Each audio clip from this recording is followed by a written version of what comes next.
Yeah, because you obviously love Halloween, clearly. Have you been getting a lot of people who are like, why do you like Halloween? It's American. No, I don't get it because I have to. People know now that I'm too abrasive about stuff to do that. But they did it to my sister. Did it the same Halloween challenge, but like more strictly.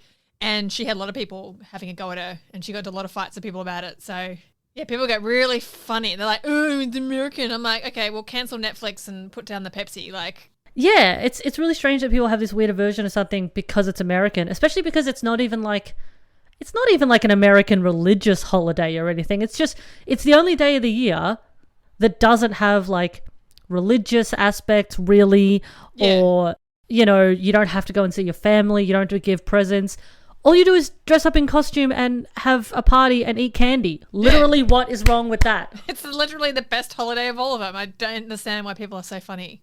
Yeah, people, I think, just like being haters. Like, yeah, people like to be contrarian for the sake of something. I used to have a boyfriend who would get really annoyed, mildly annoyed, where the way I would pronounce things. So, like if I would say peanut butter, he would get annoyed, as opposed to peanut butter. Yeah. Or magazine. You would say magazine. Oh, for God's sake! I thought maybe it was like you were saying sidewalk instead of footpath. Like, yeah, I kept saying I'm just gonna go to the bodega and grab a pint of ice cream. Yeah, grab a gallon of milk.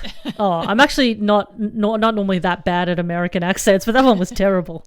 Cara, welcome to Reanimates. Thanks for having me. I am excited because this movie that we're doing is one of my actual genuine favorites. Don't like it ironically. I think it's a genuinely fun movie, and a lot of other people do too, thankfully. I was amazed by the complete lack of information online. I found there was no Wikipedia page, and there was no information pretty much on the IMDb except the cast, and there was like one goof, and that's it. No trivia or anything. And I've never had that before. So I was blown away. Yeah, I definitely would have thought for this movie there would have been more goofs, but the movie, in case it's not obvious because it shouldn't be, is Felony from 1994. It's one of the only films really in Jeffrey's oeuvre that is not a sci-fi, not a horror movie. It's just a straight action comedy. Action, more on the action side, but it's just an action movie. Felt like an 80s action movie, but somehow was made in 1994. It had a lot of the tropes of an 80s film, definitely, which we'll get into. It's really good, and look, not that it has anything to do with the movie, really, but Jeffrey Combs is really, really hot in this movie. I'm just saying, all right? He's very pouty in this. Yeah, no, this one, he's definitely a bit pouty, because he's like action hero, but they want him to be likable and soft. So he's like soft boy, action boy. He's great. Nice floppy hair. I like it. Oh, yeah. Written and directed by David A. Pryor, who has written and directed a lot of movies, but most likely nothing you've heard of. He's a bit of a low-budget workhorse. A huge amount of action movies, unless you're particularly a fan of 1980s horror, which you might be, indeed, if you're listening to this podcast. He wrote and directed a movie from 1987 called Killer Workout, which is great if you haven't seen it. I highly recommend it. That name sounds amazing alone. It actually also has one of my favorite alternative titles. The alternative title is even better because in some countries it's called Aerobicide. What? Why would they not use that? I know! That's so much better. This movie is not to be confused with the very similar in title and plot film Death Spa. Very similar, but different. The other thing that I find interesting about this film is the way it was marketed, because the two different sets of cover art that came out for this film are very strange, especially because Jeff is the main character in this movie. Like, he's not just in it a lot. Like, we literally follow him. He is our guy. And on one version of the cover art, he's not even in the cover art. They don't even reference him, and it's just two other men who are in the movie, one of which is definitely not one of the main, not even near the main character. There's two versions. So one of the movie's cover art is two of the characters in the film, who we'll get into, who are in it, but are definitely side characters. And the other version has most of the principal cast in a sort of line, and Jeff is like fourth down. It's really strange. What did they have with, promoting this as a Jeffrey Combs film? Why put him in the movie if you're not going to use him in the cover at all? Especially because, this is not a bankable film. It is a low-budget action movie. That's fine. We know what we're getting into. But, I mean, is Lance Henriksen a bigger draw card than Jeffrey Combs? But maybe Lance Henriksen was doing a lot more just straight action movies, and they thought people would want to see him in that. I don't know. I don't like the disrespect given to Jeffrey. It's actually really rude. If someone had done that to Tom Cruise, who is my obsession, I would be furious. I'm like, what the fuck's Tom Cruise? Everyone would be walking around saying, hey, where's Tom Cruise? It's weird. And as we'll realise, this film has a lot of people that Jeff has worked with previously, which we'll get into. Something else I like, and it doesn't matter at all, but I just like that the director of photography is named Don E. Fauntleroy. Oh, nice. Well, let's get into it then. We open on a reality show camera crew who are watching some cops, and they're about to storm this high-end drug dealer's house, high-end drug den. Yeah, we meet Jeff straight away. It's great. He's one of the two reality show guys who are tailing these cops. And the other guy, the boom guy, is Robbie, who's this weird, burnt-out hippie guy. Jeff is adorable in this. He's got floppy hair. He's got a flannelette shirt. He's cute.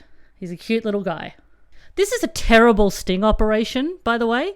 These cops are rubbish at their job. Well, they're standing around, apart from the fact they all have mullets, which is not really relevant, but I could not stop staring at all these cops' mullets. But they're interviewing one of the cops and, hyping him up because he's like, oh, is that okay? I can do it again. And no, you did great, blah, blah, blah. And then another cop's like, oh, I could do it. Look at me. Look at my profile. And shouldn't you be keeping a low profile? You're standing right outside the house and they've all got these handmade DEA shirts. They're all black t-shirts with big Arial font DEA. I'm like, oh, guys. Yeah, also they're not only is their disguise vehicle, it's this poorly painted furniture removal truck. And you know how often furniture removal services come at night. And they're also yelling enough that the baddies would absolutely have fair warning. The music throughout this whole opening scene is really jaunty. So you kind of assume it's going to be fine comedic opening. It absolutely is not. I found the music throughout this movie mostly inappropriate. It would be some bits, I can't remember one bit that was so moody, and I'm like, I don't know. Oh, that was a little bit later on. It was this piano music that was so moody. I'm like, what the hell is going on? What's going to happen next? And it did not match at all. Yeah, because unfortunately, David Warner as Cooper appears from the shadows, always a bad sign. And his goons massacre the cops. I think there's 11 or 12 of them to just go right down, pump them right full of lead. Jeff and his boom guy manage to get outside. David Warner detonates the house.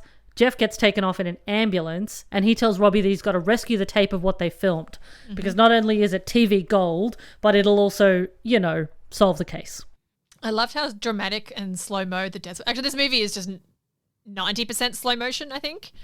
And all the cops dying, and they were all sort of standing there, and they see this bad guy come out in his fancy schmick suit, and then all these old men, everyone was quite old, for, usually in a lot of action movies, it's usually younger, especially the henchmen, and they all shoot them, but they're all just standing there and then just slow motion reacting, and it has some cops are being shot, the rest of us are just standing there waiting to be shot. Yeah, I thought that was great, and just slow motion falling into coffee tables, and amazing. I was gonna say, I also liked when he shoots the last cop who's struggling to breathe, and he's like, nothing personal, but just that really long time for him to shoot, which was another thing that happened a lot. And then random cars blowing up as well as he's being taken away in the ambulance. Oh my God, there are so many car explosions in this movie. Car explosions, car flips. It's like they got given a bunch of cars to fuck up specifically for the film. Yeah. It's we got too many cars. Get rid of them. Explode them. It's my mate works down at the Wreckers, and he's got these pretty good looking cars that would be great for your movie. Hey buddy, I don't really know how to finish this scene. Explode a car. What are you gonna do? When in doubt, explode a car. Good advice in life in general. So we cut to we meet a whole bunch of our side characters. Not our side pieces at all, thank you. We meet Lance Henriksen as Taft, who's chewing out David Warner. It's like his underling. Lance Henriksen is like this drug kingpin. He's got a lot of sassy shirts. And then we meet our sort of very 1980s style beat cops who are, you know, especially one of them very like, no nonsense. I don't do things by the book, man. That sort of shit. Yeah, very buddy cop. Yeah, very buddy cop. So this is Kincaid, played by Leo Rossi, and Duke, played by Charles Napier. Charles Napier is definitely one of those that guys. You would have seen him in a million things. He's got a great voice, and he's done a lot of voice acting in recent years. So these two are told that they need to find the tape that Jeff and Robbie were filming because it'll incriminate them. Here's a little bit of audio of Duke and Kincaid just kind of chatting, just being a couple of bloody Weisenheimers. Duke, let me tell you something. We're going to be sitting in a room full of suits, then breathing fire down our throats every time there's a crime in this damn city. Only throne I want to sit on is the porcelain kind. I told you had no vision. Shut up, Duke. Oh, shut up, Duke. Shut up, Duke. That's all I ever get out of you. You know what? You just don't want to listen. Why you think I'm not married? Well, now's as good a time as any to bring in the game that doesn't have a name yet. Maybe one day it will, that I've sporadically been doing on the podcast. Basically, when I was going through Leo Rossi's IMDb, I found a few fun titles, and so he's going to be the target, possibly, of this game. So, Cara, I'm going to give you 10 movies. Mm-hmm.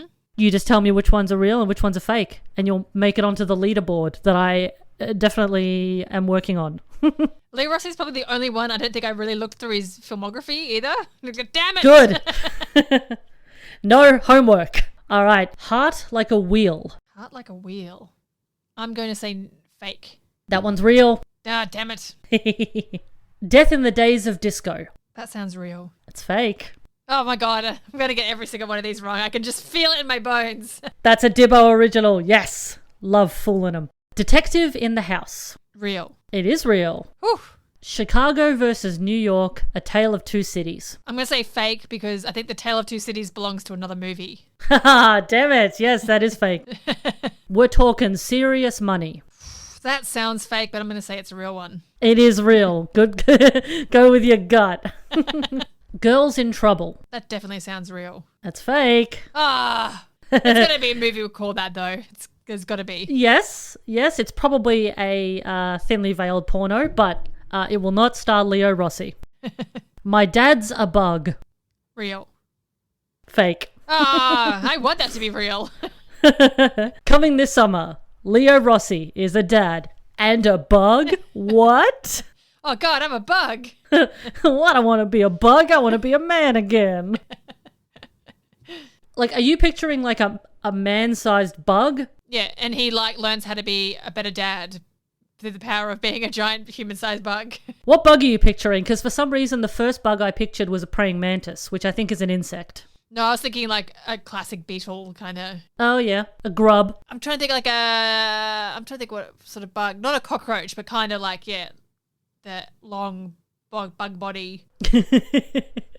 People keep pushing him onto his back and he can't get back up. What a dream. All right. Casualties of Love, the Long Island Lolita story. That sounds awful. I'm going to say real. It is real. That one, if it's not obvious, is a made-for-TV movie about the story of Amy Fisher and Joey Buttafuoco, with Alyssa Milano as Amy Fisher. Oh. How to Win Friends and Lose Your Mind. Fake. Correct, yes. Jesus, Mary and Joey. Oh, God. Real? It is real. All right, I'm just going to get your score. 6 out of 10. Not bad. Better than I expected. I'm going to have to try and make it really hard. I'm going to have to come up with some really good fake shit ideas.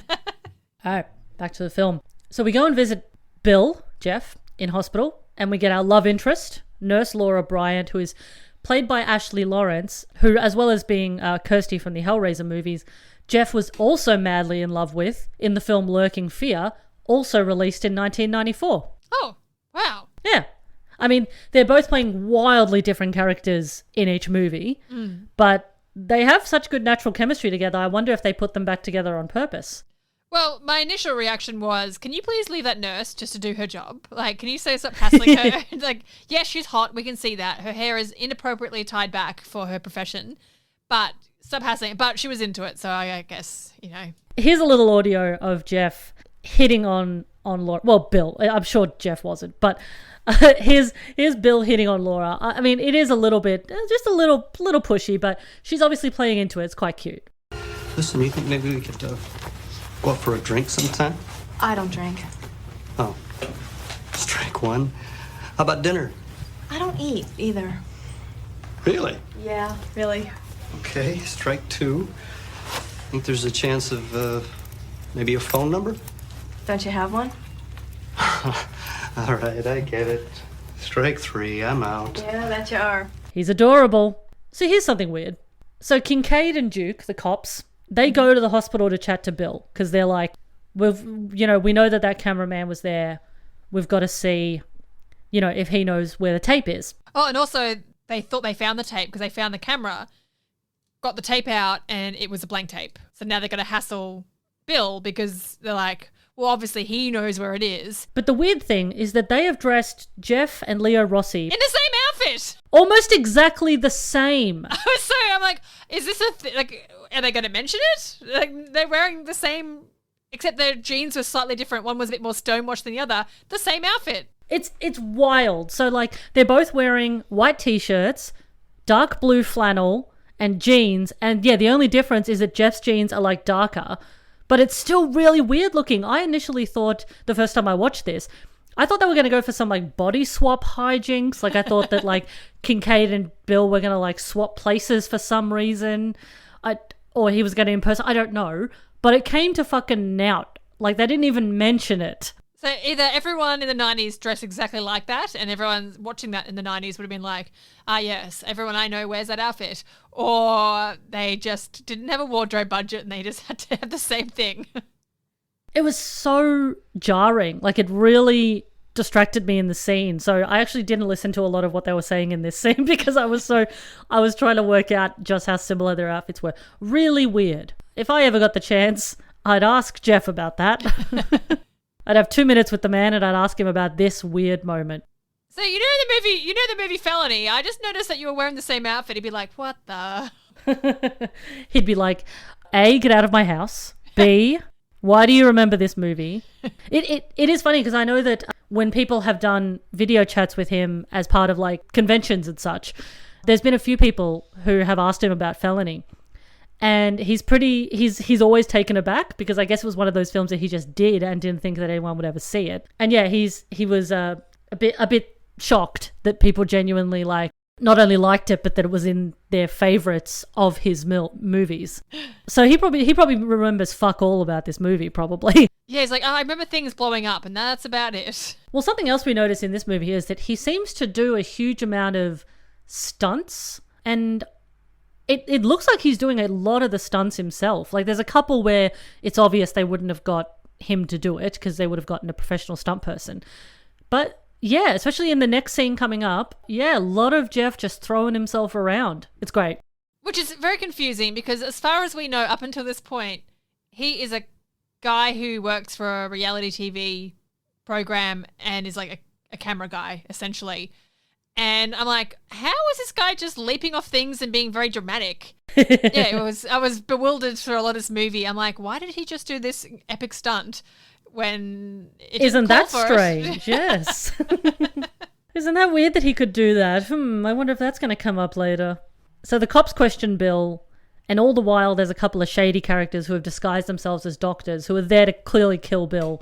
They are not subtle at all. They are terrible at their job. Oh, yes, the doctor wearing cowboy boots and his tiny ponytail. So the doctor you gave me has a tiny ponytail and the loudest cowboy boots on earth. May I please go to another hospital immediately? Give me a doctor with normal shoes, please. So now Bill is on a mission to figure out what's happened to the tape, while also not getting killed by the fake doctors who shoot up the cab he's traveling in and chase him through the streets. Oh, this is the bit I was screaming at this point.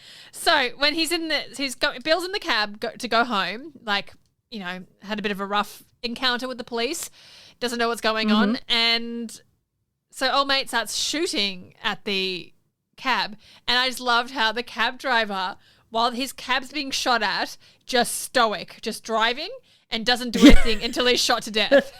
He's just no Yeah. reaction, doesn't turn his head. He's just stoically driving while Bill's in the background, like writhing around in shock. Amazing.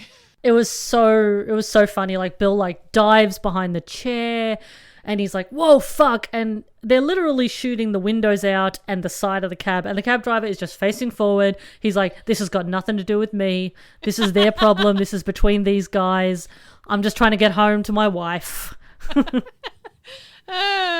If the film is set in New Orleans, but if it was shot in New York or Los Angeles, I imagine they would have cut to the cab driver who's like, that's New York, and just like driving. For a film that's set in New Orleans, which is one of my favorite cities on earth, you wouldn't know because they very, very much do not show anything to do with, like at one point, one of them's in a park and it says a reference to I think a famous park in New Orleans, and I'm like, this could have been made anywhere. They just happened to mention that it's New Orleans once or twice. Yeah, I'm not really sure if there was a reason, especially because like some of the scenes are shot in New Orleans and some stuff is shot in Mobile, Alabama. Oh yeah. Yeah, but it definitely doesn't look like anywhere in particular. It looks like a very nondescript city. But they could have just used some like really nice shots of, the French Quarter or anything. And maybe they weren't given permission to film down there. I don't know. But like you could have just zhuzhed it up a little bit by just showing some of the nicest stuff about, the city. What do you love so much about New Orleans? I've never been there, so I don't know anything about it. But what's really great about it? It's hard to articulate. It is just visually one of the most beautiful cities in the world. So the French Quarter is the famous part where there's like Bourbon Street, which has all the bright lights, advertising, all the random bars and everything. You can drink on the street, but it's like closed off to traffic mostly. And it's just, I don't know, it's all like, I don't even know what era you would say, like 1800s architecture. It's all heavily French inspired because the French colonized there. And it's right on the water and the food is amazing and the people are incredible. Like there's this thing, I think it's called a second line, where anyone can just go to the police and get a permit to do their own parade at any time, basically.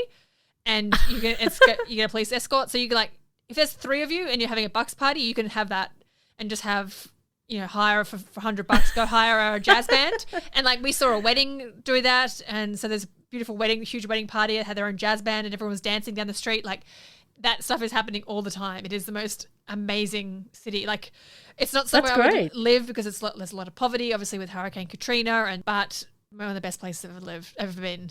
So Jeff, our sprightly little man, he's running all over the shop, jumping in and out of cars. He does get shot in the arm. In the chase, the baddies do catch up to Bill. They're about to shoot him dead, and they take fucking ages with it. Like I think you mentioned, forever. They take so long to shoot anybody in this movie. Like they stand there just like staring at him with their guns sort of pointed and cocked for like a full minute. It's really strange. You want him dead so bad, but you really want to savor the moment.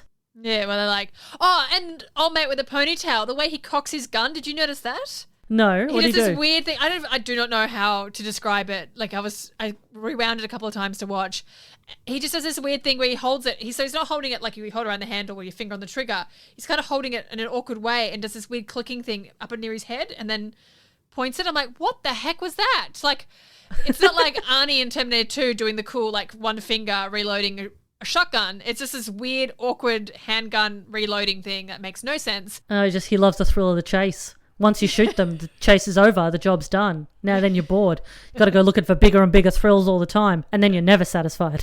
But importantly, those two are shot dead by a cowboy guy. He's like straight out of Dallas, like the TV show Dallas or something, and it's the fringing, the suede fringe jacket. Wow. Beautiful outfit. This is Joe Don Baker, very much another one of those guys. You'd recognize him for a million things. He's playing Donovan, who works for the OIM. Yes, he works for the federal government. The federal government has sent him to solve this whole kerfuffle that's been going on. As a side note, I was looking at his IMDb, Joe Don Baker, and at least 10 of his 84 acting credits have been cops. And that's just the ones where he is named like sergeant or detective or whatever. So there could be more. Very much like a big cop guy. I mean, you can tell just by looking at him. Yeah, he's got the southern drawl. Like he's very much a southern US cop. Like, probably usually the good cop, I reckon. Like, you know, I don't necessarily think he'd be like the bad or corrupt cop necessarily. Yeah, you can sort of picture him wearing suspenders and just sort of looking out over someone and saying something like, well, looks like we got a rooster in the hen house or something like that. Yep. So he tells this convoluted story about some CIA agents that they know about who went rogue and started selling drugs to bankroll a plan to get some of their goons out of a Latin American jail. Starts to get a little bit confusing here. So Donovan is acting as the mediator between the CIA and the quote-unquote rogue element. Bill, obviously, even though he is already involved, doesn't feel that he should get involved. And so he does a barrel roll out of Donovan's truck to escape and figures that his best bet is to leap from the bridge that they're on into the water. Crazy bitch. And Donovan's like, and he thinks, I'm crazy. Like, all right, calm down. Who are you talking to, Donovan? Yeah, it's great. The sort of scene that they have Bill and Donovan in the car is, it's quite fun. Like, you know, a bit of sassy back and forth. Like, the script actually isn't that bad in this movie. You know, there's some, it's not like laugh out loud funny, but it's, you know, it's well paced mostly. It's got some good banter happening. I also like how dramatic he was about jumping into the water. And I like when they pull out the shot and it's like, oh, that's barely 10 feet. Come on. Like the screaming and everything. Like, oh, jeez. Yeah. It was a good scream. It was, he really thought he was going to die. So we see Robbie, Bill's assistant guy, selling the tape to Cooper, David Warner, and then Robbie getting chased by some cops, I guess. He does a bit of a dick move. He gets away by shooting an innocent civilian who's driving his car. It makes it flip. Yeah, well, he kills the civilian, and then because the civilian's driving, he crashes his car, which, again, bursts into flames. You didn't need to do that. You could have just created some other sort of diversion. Why are you killing, like, why are you doing all these stunts? Why are you killing random people by selling a tape? Like, and also, joke's on him. Like, he should have twigged because all the people who were around to bust him when he was selling this tape, worst disguises. Yeah, it's kind of like when you're on the train. I mean, I assume other states have it, and I assume other countries would have it too, but it's like when you're on the train and the undercover public transport cops get on, you know, to like check tickets and make sure you, like, you know, and to give you a fine if you don't have a ticket and stuff like that. And they're so obvious about it. It's like no, we're just 5 very different looking friends of various ages who are all just going into the city. All got our shirts tucked into our jeans, baby. Yep, we've all got weird sunglasses that we buy from a petrol station. We've all got tiny little notebooks and a general unhappiness with our lives. So he is eventually gunned down by a guy pretending to be a homeless person working for the cops who takes his money. Bill comes home to find his house trashed, and as he's calling Robbie on the phone to see where he is, a very bloody Robbie appears out of his window. Now, I thought this was strange because wherever Robbie was shot was definitely somewhere in the inner city, like classic city back alley tunnel sort of thing. Bill lives very much in the suburbs. Like, the woman next door is watering her roses. How long did he writhe around trying to get to the... Like, did he catch a cab? And Yeah. the cab's like, well, here you go, sir.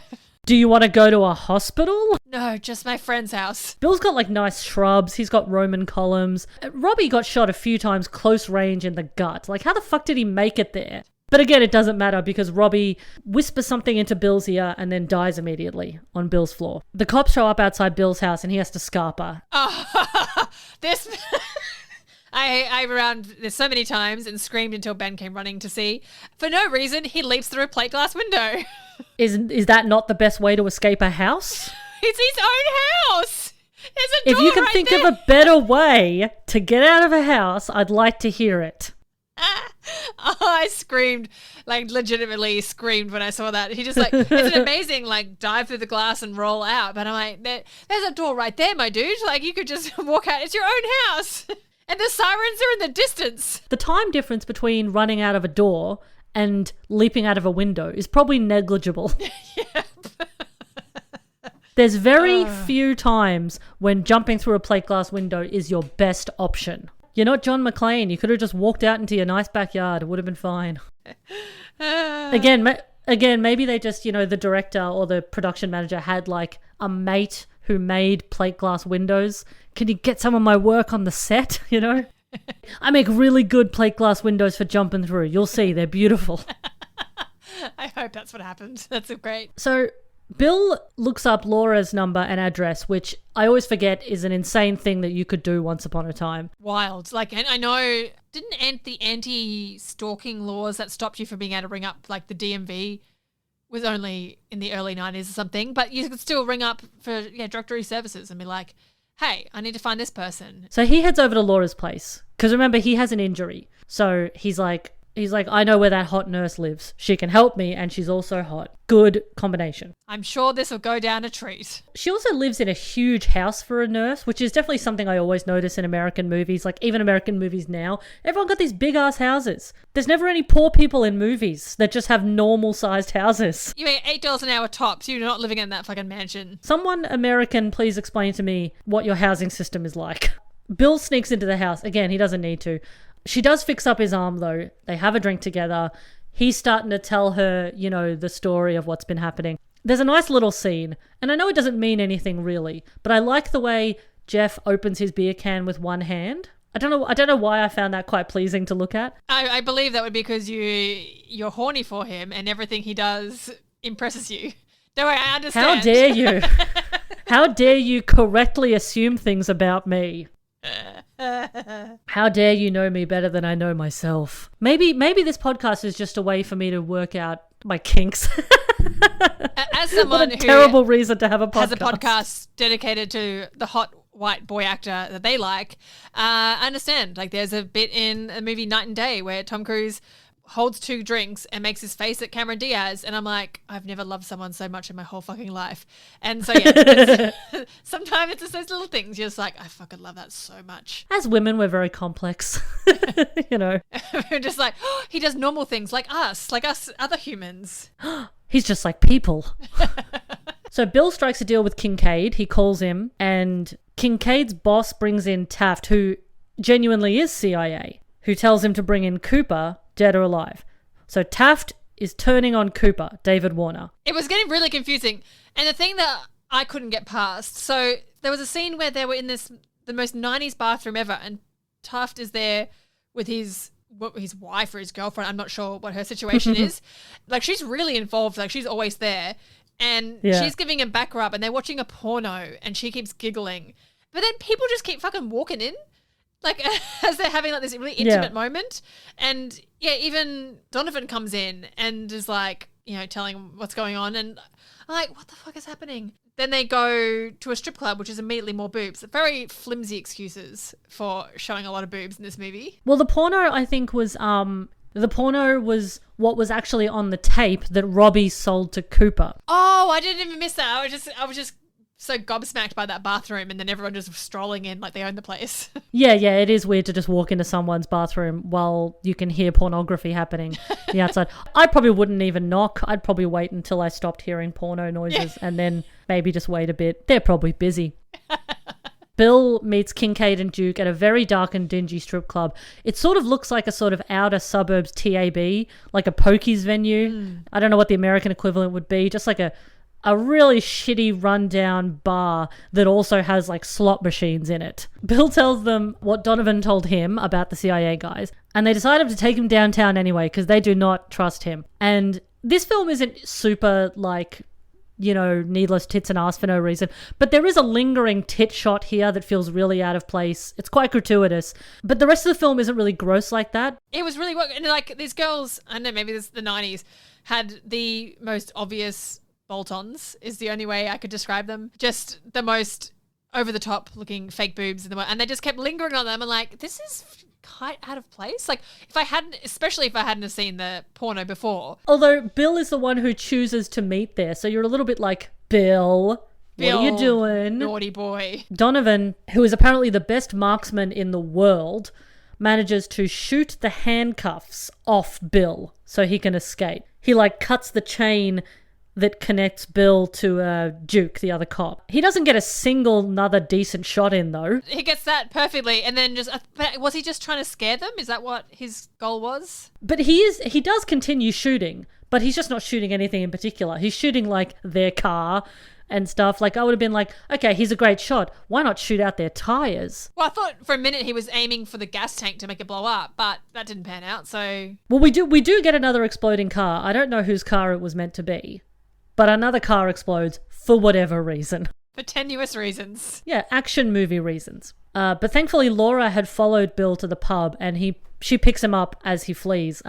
She's determined to help him now. In her fancy car. I'm like, come on, nurse, on the nurse's salary, get out of here. Laura doesn't get much of a backstory, but so I was sort of making stuff up for her. I was kind of like, all right, well, maybe her parents died and left her the house, and maybe the car was like a gift from her uncle who died. I was just having to like write things where the film didn't write them. Well, they do have one little thing for her, which is there's a portrait on her bedside coffee table or whatever when they're having that beer earlier, and it's a picture of her. He asks, is it your husband? No, it's my brother, from the Air Force, but it actually has like a banner saying Air Force on it. So like, just in case you're wondering where this photo was taken, Air Force. Yeah, well, she doesn't mention at the time, like she just says that's her brother. She doesn't say, oh, he's dead or anything like that. I had to assume he was dead because otherwise, why would you have a giant framed portrait of your sibling? Yeah, I was like, what the? Yeah, so she's trying to help him. He tries to protest and she says, don't argue with your nurse. Don't argue with it. I'll give you a shot full of sex.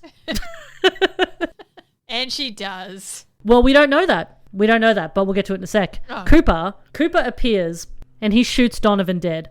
Or so he thinks. Donovan actually just gets up and is perfectly fine in the next scene because he's wearing a bulletproof vest and he just goes off like nobody's business. Because, he only shoots him in the chest. I also like that bit where he's like, come on, let me get my gun so we can play, by the rules.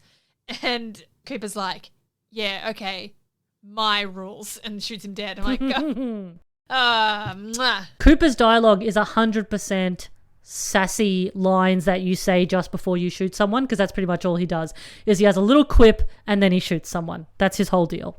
So back at Laura's house, she is putting the hard word onto Bill. She is like super into him at this point. She's like, you have to rest, Bill. Why don't you lie down, Bill? And Bill's just like, no, I don't know. I got stuff to do. I'm in a real situation here. And she's like, Bill, why don't you lie down, Bill? In anything, like she's may as well just been like a little lace teddy, like lying on the bed, rubbing a spot for him. And he's like, so much to do. She's like, but maybe you should lie down next to me. Maybe you should rest your head upon my bosom. She's lit like Bela Lugosi in this whole scene. Like, you know how in the Dracula movies, Bela Lugosi's always lit just across the eyes like that? Yeah. Like, why is she lit like that? It's really creepy. Sexy lighting, baby. There's nothing sexier in this world than Bela Lugosi. So then they fuck. Well, we don't know. They make out. They make out in front of the fire, but we don't see anything more than that because it pans away. And it's all very tame. But what's weird is that when the camera pans away from them making out, away from Bill and Laura kissing, it pans to Laura's framed photograph of her brother. That's why I assumed they have sex, because it's like, which is at complete odds for the boobs we just saw moments ago.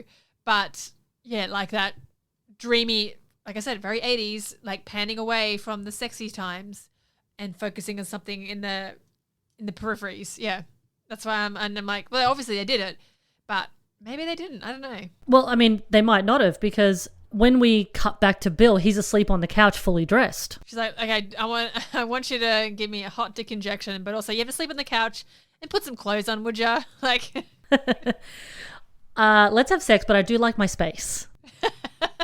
Bill eventually wakes up in the company of Taft, Cooper, and Laura. So Laura was working with Taft the whole time. No, hot nurse, Boo. no. The reason she does this is because Laura's brother is one of the people that is stuck in the Latin American jail that Taft is apparently trying to get out. So she's involved now. But like, at what point, like, was she always in on this, and that so she was purposely made to be the nurse that he encountered when he was in hospital? Like, I was trying to work out, like, how did that double cross kind of come? And like, what, she didn't know he was going to come into a house and bust in there. Like, yeah, I was like, at what point was this double cross set up? Taft and his guys, they've probably been following Bill, and then he goes to Laura's house, and it's like, guys, weird coincidence. Yeah. The girl that Bill is fucking, her brother is one of the goons in the jail. How good's that? That's gonna work out so well for us, guys. This is a red letter day. Everybody take the afternoon off. You've earned it. They go out for milkshakes. Taft shoots Bill in the hand, which would really fucking suck. Yeah, and did it in such a way, like he put a pillow over it and then shot through. So I'm like, I was trying to work out the logistics of that. Is that to muffle the sound? Or does that make it less pain? I'm like, why ruin a perfectly good cushion? Like, no one's going to come to your bullet sounds because God knows what's happening in that house and no one's come knocking on the door. So I'm like, couldn't work out why they ruined that perfectly nice pillow for that. I think in the movie, Taft was like, I don't want to get his blood all over my nice clothes. Oh, yeah, the blood. Okay, yeah, that makes sense. But I also think that in the production of the film, it was, we can't afford to have a prosthetic hand.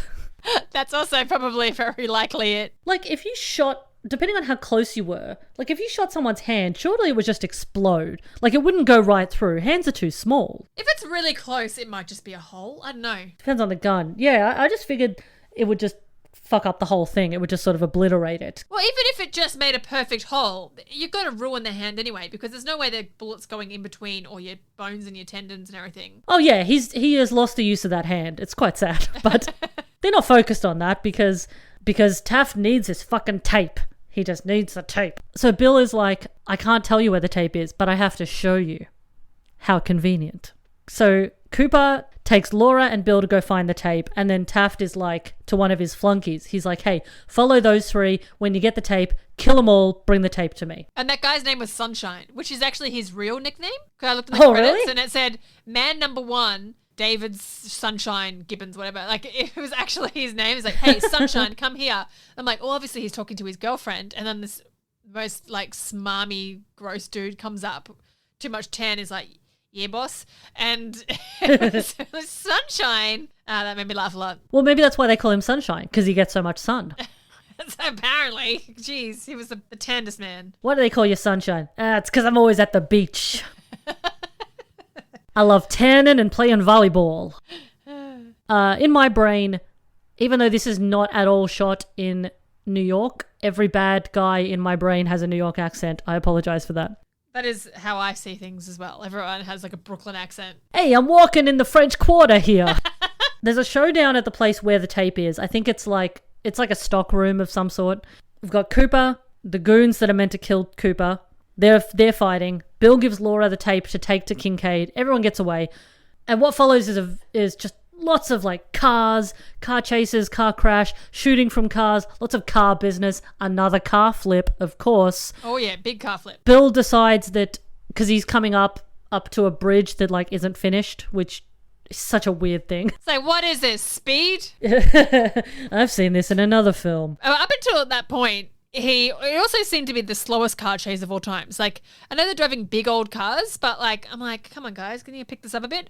And it's until he sees the bridges out that he actually starts to floor it to try and jump over it, and which doesn't work. The way he was doing it, I actually thought that he was trying to just dive bomb into the hole because it was so big. Like, did you really think you were going to make it, mate? I don't think so. He was going so slow that he could have braked easily and had like 100 more meters before he got to the edge. Yeah, Jeff's doing some great stunt work. There's some great bits with like Jeff on the hood of a car. Yeah, he just randomly leaps onto the front of the car and the guy driving it's like, no worries. And they just like looks at each other and doesn't shoot him. He could shoot him off the car easily. He's been instructed, shoot him when you get the tape. And he just like keeps driving and grinning at him. I'm like, what the hell, guys? What's this guy doing? What's this cheeky bitch up to? I'll post a gif of there's a great scene with Jeff trying to get into the car that Cooper, David Warner, is driving. That's just a little bit of fun physical comedy there, where he taps on the window and then smashes it with his fist. And also that truck made me laugh because there's no one around. It's like kind of an abandoned lot or something. And then Cooper goes to get the truck off this random old man is suddenly there just standing there watching, and he like knocks him out the way and takes the truck. I'm like, where'd this old man come from? What the hell? I was just hanging around here. He said, hey, what's going on over here in this lot? And he's fucking had his car jacked. And once again, as he is prone to do, Donovan appears out of nowhere, helps save the day. This scene kind of ends on Bill flying through another window, but landing on a big firm mattress. And he like laughs when he sees the sign. He's like, yeah. Perfect landing. Haha, good job, Bill. You've done it again. So Bill arranges to meet with Taft, and this is their whole conversation, and it's very funny. Hey, man. I thought you were dead. Why don't you come over and have some gumbo? Yeah, I like chess. So Bill and Laura go and they're going to make the trade in a football stadium. So the tape for a bunch of cash. Football stadium, to me, immediately seems suspect. Very sus. Yeah, Taft, he's not thinking straight. So once they do the trade, Taft destroys the tape then and there and also tells Laura that her brother is dead. She's not that upset. Weirdly. She's looking too jaunty with her fully black outfit, except for her floral suspenders that she's wearing. I was like, oh, yes, 1994. Beautiful. Thankfully, Bill had a plan, though. So Bill's like, hey, Taft, I got something for you, or whatever he says. The lights come on in the stadium. So the cops are like pulling him on, like, zhunk, zhunk, zhunk. With like those big levers. Like, have there ever been levers like that in the history of the world outside of like Frankenstein's lab? There's so many people there though. Like all the cops we've already met are there, as well as reporters, camera people, but also just like civilians. There's like a big long line of journos all lined up. I'm like, as if there's 100 or so people who are here, all would have kept quiet. Like, Taft should have heard little whispers and muttering and little footsteps and everything. But no, he's just like, oh my God, I can't believe it. Like a surprise party. Like everyone's like, shh, they're coming. Shush, shush. Yeah, and like, I mean, I know it's dark, but it wasn't pitch black. Yeah, like a bit of light not glinting off a watch face or eyeglasses or anything. Like, come on. Yeah, and it can't all be journalists. Like, some of them just look like regular old people. Like, did they fucking sell tickets to this thing? It's really weird. But it's probably good that they did, because the cops take Taft and his lady away, and then, like he so often does, David Warner appears from nowhere and shoots Taft in the chest. Bill does a great barrel roll here, which I think it looks like Jeff did himself, because it doesn't look like there's a big cut there. Yeah. It looks like he just did it. And he shoots Cooper. It's the most dramatic thing I've ever seen in my whole life. Yeah, and a totally unnecessary barrel roll. He wasn't like trying to navigate around lasers that were going to go off. Like, it's a big open field, man. You could have just like stood there. But then when he shoots Cooper does the most dramatic roll down the bleachers, just tumbling and endlessly tumbling. I mean, in fairness to Cooper, the character, he had been shot. I don't think he was controlling how much he was falling down because he was dying. Just got a lot of momentum. Like, for someone who's standing there and's been shot, there was a lot of momentum for him to be rolling that hard and fast down some bleachers. Yeah, maybe he's just very round. Just bouncing like a ball. He's like a slinky. He's the exact shape of a slinky. Yeah, there's definitely a couple of shots there where it kind of looked like it was David Warner for a few of those shots. I'm like, damn, man, David Warner was too old to be rolling down bleachers. Leave him alone. Donovan notices how good Bill's shooting is, though. And he also notices that Bill has dropped his wallet. It's not clear how much time has passed, but Bill and Laura, they're going off on a vacation somewhere. Jeff has a lovely, cozy little woolen beige vest here, which I guess, because they did end up, like, they not only kept the money that they exchanged with Taft, but Laura stole Taft's safety deposit box key. Because that's what he offers her the cash at first, like, access to my safety deposit box. And they're like, forget about that. We don't want that. So when he's shot and she goes to check on him, she actually swipes the key. And I hope that her, Hippocratic oath to make sure the guy's not dying, she actually fulfills. But yeah, her main thing is to snatch the key so that they can steal the money. Well, yeah, she does say that he is going to live long enough to go to prison. So they bump into Donovan, who gives Bill back his wallet, which contains Bill's FBI badge. Oh! I did not see this twist coming. Like, I was shook because the whole movie, I'm like screaming, like, he's a cameraman. What the hell is going on? Why is he leaping so much? Why is he suddenly a really good shot? And they showed that, and I was like, oh, for God's sake! I didn't twig at all. I just thought he was a cameraman who had watched too many action movies, was getting too fancy for his own good. Yeah, it was just one of those classic. I'm an everyman. I've been put into a dangerous situation. I'm going to do my darndest to get out of it. Yeah, he was FBI all along. Another layer of intrigue. And off they go. They're off on vacation. Donovan tells Laura that there was apparently some anonymous donations made to the families of the men who died in those Latin American jails. And he's like, you don't happen to know anything about that, do you? And they're like, no. Oh, no. Little old us. Ain't I a stinker? Us in our matching white outfits? We couldn't have. Yeah, and then they go off, and the film ends on The infamous skyline of New Orleans. Certainly not the French Quarter or the Garden Quarter or the Bay or anything nice like that. No, the crappiest part of NOLA. Very, very well done. That's New Orleans, and that is Felony, 1994. A bloody thrill ride from beginning to end. Sure was. I genuinely enjoy it. It's especially nice as someone who watches not only a huge amount of horror movies, but a huge amount of Jeffrey Combs horror movies for this podcast.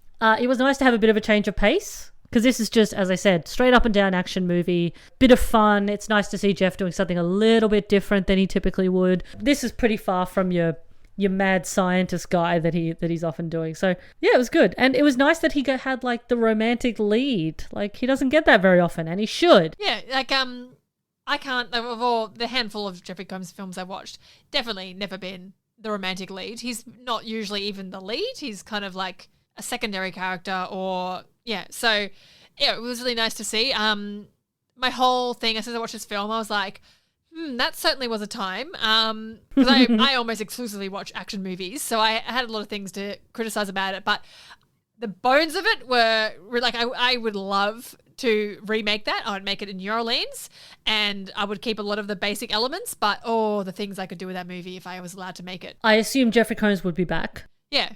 I mean, even if he can't do all the stunts, actually, maybe Tom Cruise can be his character, but he can be like one of the cops or something, like, Wait, no, surely. How old's Tom Cruise? 59. Oh, okay. Jeffrey Combs is older. I don't know. Maybe they could be unlikely brothers.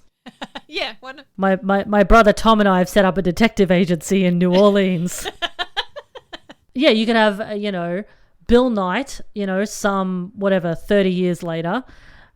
He's returned to New Orleans because his wife Laura has died, and, he wants to go back to the old bustling New Orleans metropolis. And then crime happens and he has to deal with it. That would be amazing. There's your movie. Jeffrey Combs in Felony 2, Crime City. Yeah. Is New Orleans the Big Easy? Yes, I think so. Well, anyway, you could have a crime movie and it could be called The Big Sleazy. Hell yeah. I'm there, baby. That's Felony. I'm a fan. I'm going to add it to my leaderboard. I reckon it's in my top 20. Hang on, how many movies has Jeffrey Combs been in? So many. I feel like his IMDb, because he's done like voice credits and he's done Star Trek and stuff, I feel like his IMDb's around 160. Oh boy, that is such a big undertaking compared to my 44 movies. Wait, has Tom Cruise only done 44 movies? Yep. He's a very picky boy. And he's also, like, with the exception of like 3 movies, I think he's always been the lead.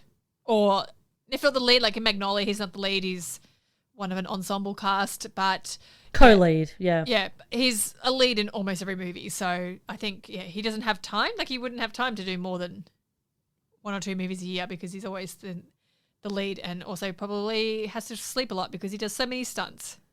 I think there's been a couple of movies where, they've had to switch things around. Like American Made, he wasn't going to be in it, and then they got him in, and so they would have had to, like, gussy up the movie to be more appropriate for a Tom Cruise movie, and that's why it's a strange movie.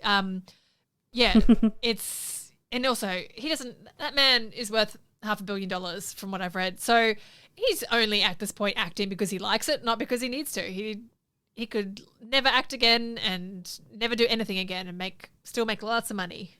Yeah. Do you ever feel like, because like I'm thinking of another prolific actor who has a reputation for being in like schlocky and B-grade films, whatever. Like, I'm immediately think of Nic Cage. What do you think the difference? Like, why do you think Nic Cage?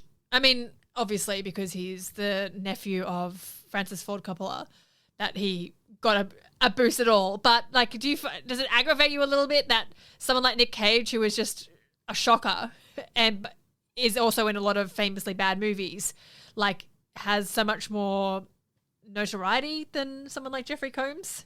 The difference I can see, I think, is that not that they both have very different careers, obviously, but I think that Nic Cage has definitely had those like huge milestone points where he's been in like a really big budget mainstream movie, and that has gotten his name out there in enough of the mainstream channels to allow him to do art house roles, B movies, little no-name things. Whereas I think that Jeffrey never really had that trajectory that allowed him to come into the popular cultural consciousness that Nic Cage had. Yeah. And I mean, part of that is mostly because he did horror movies, and horror movies aren't A, as mainstream, and B, as respected as, the kind of like mainstream like action movies that someone like Nic Cage was doing. Even his most famous film, far and away, Reanimator, it's famous amongst horror fans, but non-horror fans don't know what it is. That's true, yeah. Yeah, he's a huge deal in some circles, whereas Nic Cage has had the kind of mainstream success that has allowed him to get away with a lot more sort of eccentric choices that he's made. Whereas that's the thing, when if you're Nic Cage, you're a huge megastar and you do a kind of a weird film, that's like a creative choice that you've made. Whereas if you're like a cult actor and you do a weird film, it's seen as like a more sort of possibly a weird choice or not enough of a lateral move into the mainstream. Like, but plus I also think that Nic Cage is just a much weirder actor than Jeffrey Combs. Yeah. He's gotten more attention because he's much stranger, and that's gotten him good and bad attention. That whole thing where they say, no publicity is bad publicity. That phrase has done wonders for Nic Cage's career, because say what you will about it, whether you like him as an actor or not, you know who he is. Mm-hmm. The man who could never say no. Well, it's thanks to a massive tax bill that he never had to say no. Yeah, and I'm not saying that Nic Cage doesn't respect acting, but I know that Jeffrey Combs cares a lot about acting, and even though his roles seem big and sometimes strange and eccentric, he cares about the role, so he's not being crazy for the sake of it. Not that I'm saying Nic Cage does that either, but I think he does sometimes. I can tell Nic Cage loves acting, but I think that he's not very good at it a lot of the time. Every now and then there'll be like an absolute stunner of a film in his repertoire, and then it'll just back to garbage. But I think, he's not a good actor, but he loves doing it. Whereas I think Jeffrey Combs, is more of an auteur kind of, but he just happens to be in the kinds of movies that don't get the attention that they deserve, maybe. Jeffrey Combs started in the theatre as well, which I think maybe makes a big difference. Like, he cares, from what I've read and seen in interviews, he cares a lot about the process and intricacies of a character. And again, not to say that Nic Cage doesn't do all those things, but Nic Cage really plays for the back row. Like, there's not a huge amount of subtlety in a lot of his roles. I do like Nic Cage as an actor, but sometimes I do watch something with him in it and I'm like, what was the choice that was made here? Like, what were you going for apart from the money and a chance to yell a lot? Jesus Christ. Cara, anything to plug? Yes, so I've been talking about Tom Cruise a lot because I have a Tom Cruise podcast. It's called Cruisin for a Reviewsin. It is very similar. We're both obsessed with a certain actor. Yours happens to be Jeffrey Combs, who is a very different actor to Timothy Cruisin, as I like to call him.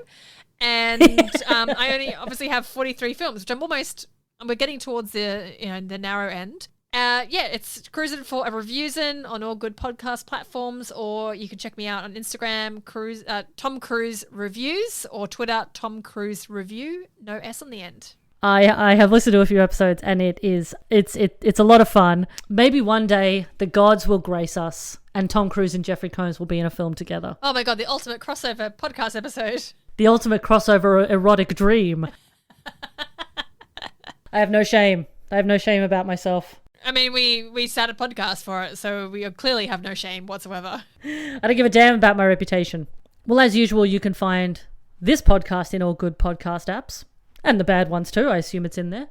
And you can find it on Twitter and Instagram at ReanimatesPod, and Facebook and YouTube and Tumblr at ReanimatesPodcast. And, all that usual stuff. Like, subscribe, rate, review, eat a cheeseburger, go for a walk, go to the beach. Go smash through a plate glass window instead of using the door. Flip a car if you can. I recommend it. It looks fun. I'm gonna go flip a car right now, and if I don't have an episode for you next week, it's not because I'm dead, it's because I'm too cool for podcasts. Yeah. Found your new calling.